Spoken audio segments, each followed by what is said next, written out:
Welcome to today's edition of the Author's Corner, brought to you by KNEO 91.7 FM The Word. I'm Roberta Foster. Well, today I welcome Mindy Steele to Author's Corner, and she has written the book The Flower Quilter, which is published by Barbour Publishing, and she'll tell you more about how to find this book and her others at the end of the program. And a little bit about Mindy. She is a mother of 4 and grandmother to a half dozen blessings. And when not writing, she enjoys hiking and gardening in her home state of Kentucky. But in our conversation before this interview got started, she's been very, very busy writing. So, Mindy, thank you so much for being with us today. Well, thank you so much for letting me come on. So, as we had talked off air, you have written many other books. Well, this one is called The Flower Quilter, and it's actually the first book in your new Heart of the Amish series. So tell us first a little bit about the series and what makes it unique. Well, the Heart of the Amish series is actually 6 books total. And what makes it unique is it's by 3 separate authors under the Barbour Publishing umbrella. Barbour's kind of taken each of us ladies to task to fill in a series based on faith and hope and romance for its faithful readers. The Flower Quilter is the first to release. It released September the 1st, and it kind of takes you straight into the heart of 2 separate Amish communities. What's mostly unique about it is that I wrote about the Indiana quilt gardens, or at least my view of them. Anne Blackburn, she's a debuting author. She's writing the 2nd book called The Ginger Snap Surprise, a real sweet message about trust. The 3rd one is Lisa Jones Baker. Now, she's sort of a veteran to Amish fiction, called The Quilt Room Secret. I think you're all really going to enjoy it. It's just a great collection that takes readers into the heart of Amish country from different perspectives from all 3 of us. Okay.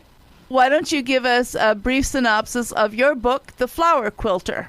I just adore this story. Barbara is my main heroine, and she's from Cherry Grove. She's born into a family of quilters. Unfortunately, she's safer if she stays away from anything that's sharp and pointy.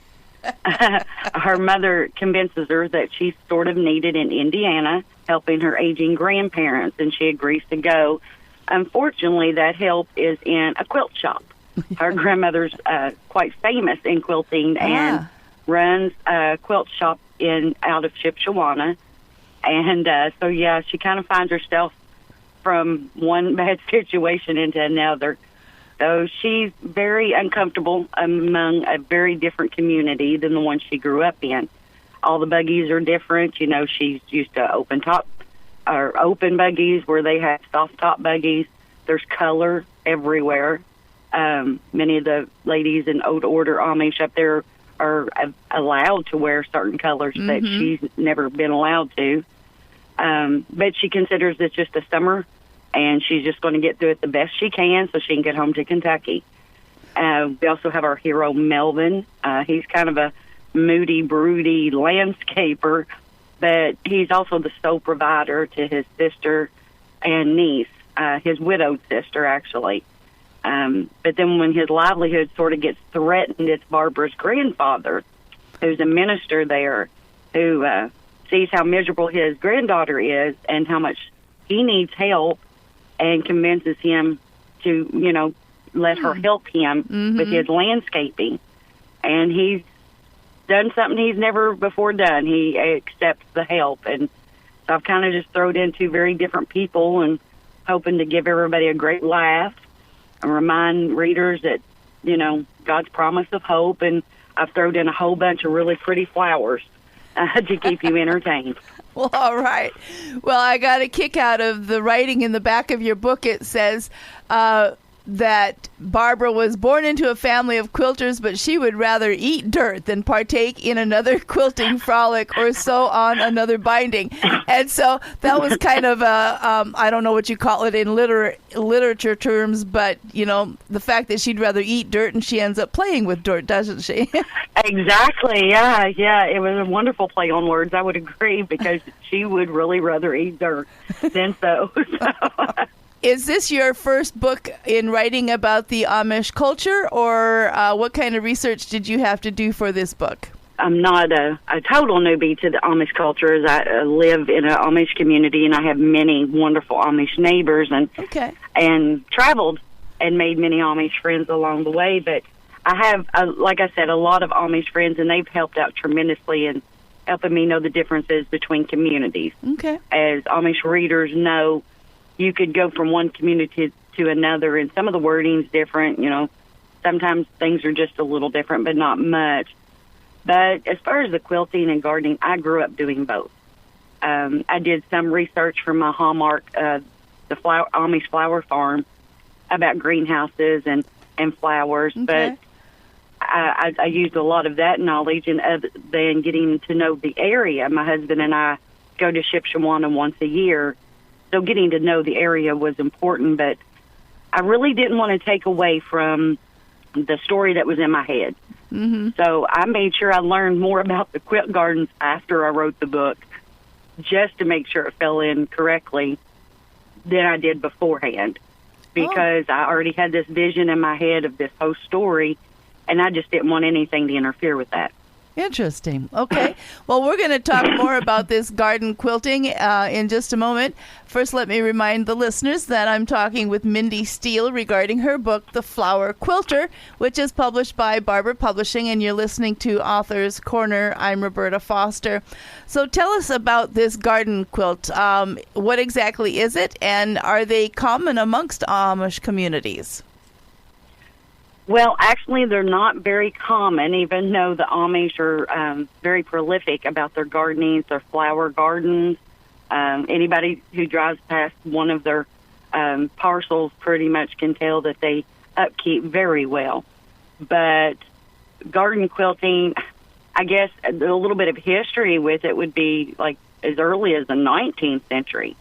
Quilting and gardening were just such a huge instrumental parts of women's lives, period. Mm-hmm. And you had this explosion of magazines that started coming out with gardening and different things. So women sort of just, especially in southern Appalachia and some New England states, they started just combining them. They began doing patterns for flower gardens featuring, and these were pictured in these magazines in the early 19th century. And they started embroidering flowers onto quilts. So they kind of already mixed them, but in essence, a quilt garden is just simply just taking a traditional quilt block and using that pattern, only doing it in flowers. The quilt gardens that I wrote about of Indiana that are featured in my story, actually it was an idea that was tossed about with their tourism committees up there, mostly out of Elkhart and Middlebury, trying to bring more tourists to the area. So they created 2 test gardens. I think one was at the Essen House. I'm not for sure where the second one was right off the top of my head. Mm-hmm. But people fell in love with them immediately, so they just continued to create more and followed them along the Heritage Trail that's very popular in the area. And I think this is like their 16th year of doing this. Wow. You can go online and look up the quilt gardens. There's maps and all kinds of stuff of, where you can go and see them. Millions of people actually go every year to this. They even have an app you can put on your phone where you can check off when you've seen the gardens or the murals, that they've put up. It's really very interesting. Well, one of the things you mentioned was that your character, Barbara, helped out with quilting in her home, and then she went to help her grandmother and it's quilting again. Are occupations amongst the Amish women rather limited to quilts and gardens? Oh, no. I have met, of course, we all know that there's bakers, and many of them are nice entrepreneurs themselves, because in some areas, like in Ohio, here in Kentucky, many women have shops, cottage shops, we call them, outside their homes, sometimes in their homes. They'll do sewing, different crafts, soap making, candle making. The list is kind of unlimited. They do sewing. I guess there's jams and jellies and baked goods. And I'm kind of obsessed with cottage shops, so I'm constantly going to different ones. I've met basket weavers and as far just as the women. And it would probably really surprise you of how much talent is involved. Yeah, absolutely. Tell us a little bit more about the faith elements that you've weaved into your story. Well, my biggest thing is anytime I wrote any of my stories, I've tried to build everything on community. I'm just really big about community. We all do not exactly have a choice of the families that we're born into, but we do have a choice of the community we plant ourselves in, and each of us have parts and roles. But as far as the faith element, it's just always knowing that, sometimes you cannot do everything alone, but you can always, accept help to be a better version of yourself, and vice versa.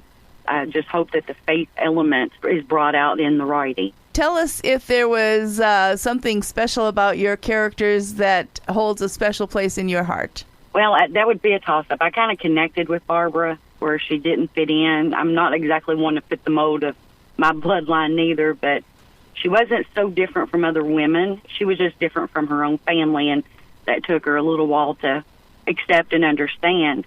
She has a very large and extended family, and you'll get to meet many of those members as you read the story. But to be honest, I would say Melvin truly was the one who tugged at my heartstrings the most.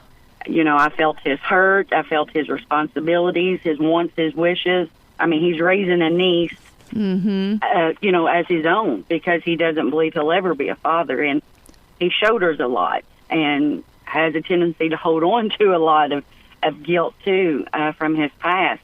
But he always does the right thing, no matter what it costs him. So, yeah, he's just one of those quiet characters that you can relate to and you admire, and you like to see his journey. All right. You have been an author of many books, and so I would imagine there's another one that's coming up. So why don't you tell us about your next book that you'll be publishing and when it's available? Well, the next one will be the fourth book in the Heart of the Amish series. It's called Courting an Amish Bishop. Wow. Readers get to meet Stella Smucker, which most people call her Doc Stella. She's an unwed midwife and healer who is terribly obsessed with tea and boiling water. She has a faithful companion named Ellie that is a silver lab that kind of goes everywhere with her. And I actually have a silver lab named Ellie, so I finally put her into a story. Readers have kind of been on to me about that. So Stella kind of survived like a hard life growing up, and she just finds her means of helping people is by healing. Like, that's her calling. Yeah. She really wants to always help. Even in the worst circumstances, she just always feels like, she's only got to depend on herself.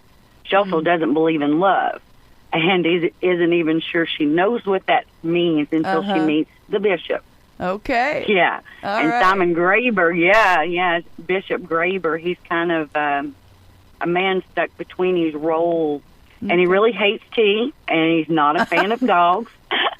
But when the flu kind of enters the area, he has to get a little help. So he finally, it comes to meeting Doc Stella, and at some point he's just going to have to learn the difference between duty and heart, or if there is one. Okay. Well, that sounds very, very interesting. And so, Mindy, tell our listeners how they can keep up to date with you on your books and events that you're a part of. The easiest way would be through MindySteele.com. You can sign up for my newsletter there, see all my books, upcoming events. I have tons of great recipes in there as well. I would strongly suggest for readers who enjoy Amish fiction or romantic suspense to join my readers group on Facebook at Mindy Steele's Over the Fence Friends. My assistant Vicki and I, we really like to try to make this a fun place for readers. You can just pretty much go to MindySteele.com and find all the links right there. So let me remind the listeners, I've been talking with Mindy Steele about the Flower Quilter, and we thank Barbour Publishing for giving us a copy of the book to talk about. And as a reminder to our listeners, if you miss any part of today's interview or would like to hear it again, you can find it on your favorite podcast provider or through kneo.org. And so, Mindy, thank you so much for your time with us today. Oh, thank you very much for letting me come on. And you are listening to Author's Corner. I'm Roberta Foster. Join me again next time. If you live within the broadcast area of KNEO Radio, we have a podcast just for you. The KNEO Community Connection keeps your finger on the pulse of what's coming up in the four-state area, telling you about upcoming events you don't want to miss, organizations in our communities doing great work, and conversations with the dynamic citizens who are behind it all. There's a lot going on around you that you don't want to miss. This is Luke Taylor. Join me each week as we talk about what's happening with the people who are making it happen. Brought to you by KNEO Radio 91.7 FM and the Sky High Podcast Network. Subscribe today wherever you get your podcasts.